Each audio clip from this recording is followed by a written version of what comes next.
Hallelujah, praise the lord. मसीह यीशु के ज़िंदा जलाली और बबरकत नाम में आप सबकी सलामती हो। मैं खुदावंद की शुक्रगुजारी करती हूँ कि उसने मुझे इस नाचीज़ को ये फ़ज़ल बख्शा कि मैं आप सबके साथ खुदावंद के ज़िंदगी बख्श कलाम की बातों को शेयर कर सकूँ।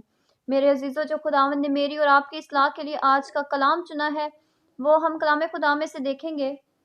पहला यूहन्ना उसका 2 बाब 15 से 17 आयत तक। कलाम पाक में यूँ लिखा है, ना दुनिया से मोहब्बत रखो, ना उन चीज़ों से जो दुनिया में है। जो कोई दुनिया से मोहब्बत रखता है, उसमें बाप की मोहब्बत नहीं, क्योंकि जो कुछ दुनिया में है, यानी जिस्म की ख्वाहिश, आँखों की ख्वाहिश और ज़िंदगी की शेखी, वो बाप की तरफ से नहीं, बल्कि दुनिया की तरफ से है। दुनिया और उसकी ख्वाहिशें दोनों मिटती जाती हैं, लेकिन जो खुदा की मर्जी पर चलता है, वो अबद तक कायम रहेगा। कलाम पाक का पढ़ा और सुना जाना हम सब के लिए बाइस से बरकत हो। आमीन। मेरे अजीजों, हम कलाम खुदा में से देखते हैं कि कलाम खुदा हमें फरमाता है कि ना दुनिया से मोहब्बत रखो, ना दुनिया में जो चीज़ें हैं उनसे मोहब्बत रखो। मेरे अजीजों, हम देखते हैं कि दुनिया की मिसाल बिल्कुल उस एक फल की मानद है जो कि खुदावंद ने बाग अदन में लगाया और आदम और हवा को उस फल को खाने से मना किया था कि इस फल को नहीं खाना, क्योंकि जब तुम फल खाओगे तो तुम मर जाओगे। तो इसी तरह जब हवा ने उस फल को देखा तो उसको वो फल बहुत ही खुशगवार लगा, क्योंकि उसको शैतान ने वर्ग लगा दिया था कि जब तुम ये फल खाओगे तो तुम हमेशा की ज़िंदगी पालोगे। तो हवा ने उसकी बातों में आकर वो खुद भी फल खाया और आदम को भी फल खिलाया। तो इस तरह आदम भी हवा की वजह से गुनाहगार ठहरा।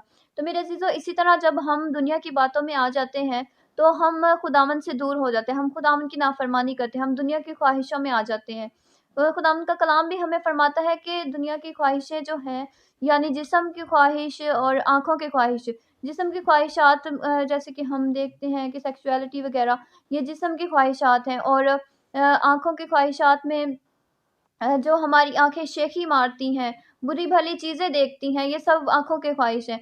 तो जब हम आँखों की ख्वाहिशात को और हम जिस्म की ख्वाहिशात को हम अपनी ज़िंदगी में आने देते हैं, तो ये चीज़ें जो हैं, ये खुदावंद की तरफ से नहीं है, ये एक आसमानी बाप की तरफ से नहीं, बल्कि ये जो सारी चीज़ें हैं, ये हमारे दुनियावी बाप यानी कि दुनिया का जो सरदार है इब्लीस की तरफ से हैं। इब्लीस हमें ये हमारे तमाम दिलों में हमारे ये गलत बातें डालता है ताकि हम खुदावंद से दूर हो जाएँ और हम खुदावंद से मोहब्बत ना रखें।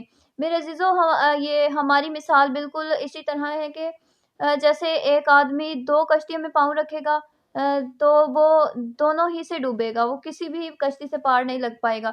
इसी तरह हम कलाम खुदा में से भी देखते हैं कि एक नौकर जो है, वो 2 मालिकों की एक ही वक़्त पर खिदमत नहीं कर सकता। इसी तरह हम ना एक ही वक़्त पर खुदा की और दुनिया की खिदमत नहीं कर सकते।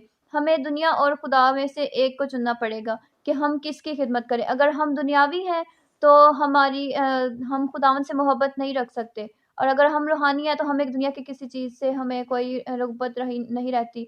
हम सिर्फ़ खुदावंद से ही हमारा दिल लगा रहता है, क्योंकि कलाम में भी लिखा है कि जब रास्तबाज़ गिरेगा तो मैं उसे उठा खड़ा करूँगा। अगर उसके दिल में कोई ख्वाहिश भी आएगी, कोई गलत ख्वाहिश भी आएगी, तो खुदा उसको उस ख्वाहिश से निकाल देगा, खुदावंद उसकी हिफ़ाज़त करेगा, उसका पाक रूह उसको गाइड करेगा।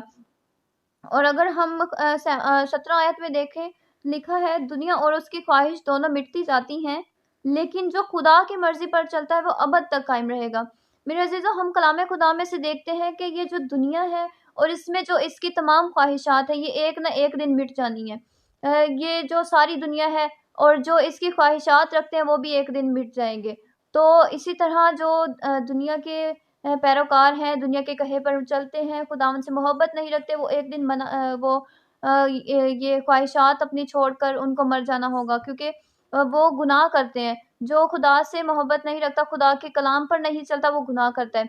तो जो गुनाह करेगा उसकी मज़दूरी मौत है, गुनाह की मज़दूरी मौत है। तो वो हमेशा की ज़िंदगी हासिल करने के बजाय वो ऐसी जगह पर वो चले जाएँगे जहाँ पर दाँतों का पीसना और रोना होगा। तो मेरे अज़ीज़ों, जब हम कलाम में देखते हैं, तो कलाम में लिखा है कि जो खुदा की मर्ज़ी पर चलता है, वो अबद की ज़िंदगी पाएगा। तो मेरे अज़ीज़ों, जो खुदावंद के ज़िंदगी बख्श कलाम पर अमल करता है, खुदावंद के बेटे को अपना निजात दहिंदा कबूल कर लेता है, उसके कहे पर चलता है, वो हमेशा की ज़िंदगी पाता है। کیونکہ اگر آدم اور ہوا گناہ نہ کرتے تو وہ ہمیشہ کے لیے اس باغ عدن میں رہتے، لیکن انہوں نے گناہ کیا تو خدا نے ان کو باغ عدن سے نکال دیا۔ اسی طرح جب ہم بھی گناہ کرتے ہیں تو خداوند ہمیں بھی ہماری جو زندگی ہوتی ہے ہم سے چھین لے گا۔ تو اگر ہم خداوند کی زندگی بخش کلام پر عمل کریں گے تو ہم دنیا سے تو رخصت ہو جائیں گے، لیکن جب ہم آسمان کی بادشاہی میں شامل ہو جائیں گے تو ہم وہاں پر ہمیشہ کی زندگی میں جئیں گے۔ ہالےلویا۔ میرے عزیزو، اسی طرح یہ جو کلام میں حصہ ہم نے پڑھا ہے، لیکن جو خدا کی مرضی پر چلتا ہے وہ ہمیں ابد کی زندگی میں قائم رہے گا۔ تو میرے عزیزو، یہ کلام خدا میں بہت بڑی خوشخبری ہے، اور یہی خوشخبری دینے کے لیے خداوند یسوع مسیح جو خدا کا بیٹا ہے وہ ہمارے درمیان آیا، تاکہ ہمیں اس خوشخبری کو ہمارے درمیان اس خوشخبری کو پھیلا سکے۔ وہ ہمارے لیے آیا، ہمارے لیے موا، اور اس نے ہمارے گناہوں کے لیے کفارہ دیا۔ ہم خداوند کی شکر گزاری کرتے ہیں کہ اس نے ہمیں زندوں کی زمین پر زندہ رکھا ہے، اور اب ہمارا یہ فرض ہے کہ ہم خداوند کی زندگی بخش کلام پر عمل کریں۔ ہم دنیا کی خواہشات کو چھوڑ کر ہم دنیا سے محبت رکھنے کی بجائے اپنے خداوند خدا پر ہم بھروسہ رکھیں، ہم اس سے محبت رکھیں، کیونکہ کلام میں بھی لکھا ہے کہ جب تم مجھ میں مسرور رہے گا تو میں تیرے دل کی مرادیں پوری کروں گا۔ جب ہم خداوند میں مسرور رہیں گے تو ہم ہمارے دل کی جو بھی مرادیں ہوں گی، چاہے ہمارے دل میں دنیاوی باتیں ہوں گی، کوئی بھی ہماری دنیاوی خواہش ہوگی، دنیاوی خواہش کا مطلب کوئی غلط خواہش نہیں، اچھی خواہش ہوگی، تو وہ خدا ہماری خواہشات کو ضرور پورا کرے گا۔ لیکن جب ہم دنیا سے محبت رکھیں گے تو جو ابلیس ہے وہ ہم بہت مکار ہے، وہ ہماری زندگی کو ہم سے چھین لے گا، اور ہم ہمیشہ کی زندگی کو کھو بیٹھیں گے۔ تو میرے عزیزو، آج ہمیں ضرورت ہے کہ ہم خداوند کے زندگی بخش کلام پر عمل کریں، اور خداوند کے کلام پر عمل کرتے ہوئے اس کے بیٹے کو اپنا نجات دہندہ قبول کریں، اور دنیا سے محبت رکھنے کی بجائے خداوند پر بھروسہ رکھیں اور اس سے محبت رکھیں۔ سو میرے عزیزو، خداوند ہمیں اس کلام پر عمل کرنے کی توفیق بخشے۔ آمین۔